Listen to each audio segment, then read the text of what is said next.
प्राकृतिक आपदा जो है हिमाचल प्रदेश में 2 बार आ चुकी है, 2023 में और 2025 में आई है। और उससे 2023 में 10,000 करोड़ का नुकसान हुआ और 2025 में भी 4,500 करोड़ का नुकसान हुआ है।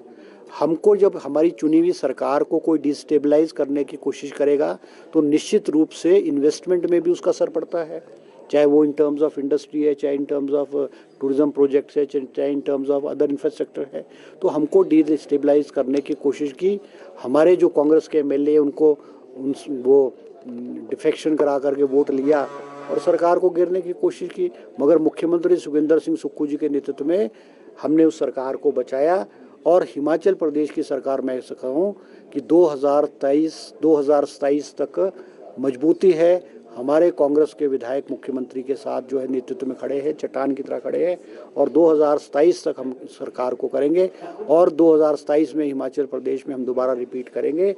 हिमाचल प्रदेश को विकास करना, विकास लाना, चाहे इंडस्ट्री है चाहे टूरिज्म है, हमारा जो है लक्ष्य है। सर, आपने कहा है कि जो नदियां हैं सर उसमें सिल्ट बढ़ रही है, पत्थर बढ़ रहे हैं और जो है बहकर हरियाणा और पंजाब में चले जाते हैं। सर, कितना नुकसान हिमाचल प्रदेश को हो रहा है? नहीं, देखो, हमारी सबसे बड़ी प्रॉब्लम ये है कि ओल्ड हिमाचल में हमें एफसीए लगता है। कुल्लू मनाली में त्रासदी आई और बहुत नुकसान हुआ है क्योंकि जो रिवर बेड उठ गए हैं। मगर फॉरेस्ट कंजर्वेशन एक्ट में हम अगर किसी रिवर बेड को ऑक्शन करते हैं तो रिवर बेड को ऑक्शन करने के बाद केंद्र सरकार से, ministry of forest and environment से एफसीए लेना पड़ता है। हमने हिमाचल प्रदेश में 332 साइट्स, रिवर साइट्स, चाहे वो ब्यास की है चाहे यमुना की है, हमने रिवर साइट ऑक्शन की है लगभग कोई 105 करोड़ रुपए की। मगर 322 एफसीए की साइट्स में से हमारे को फॉरेस्ट क्लियरेंस सिर्फ एक में मिली अभी तक। पिछले 7-8 सालों से एक को मिली है।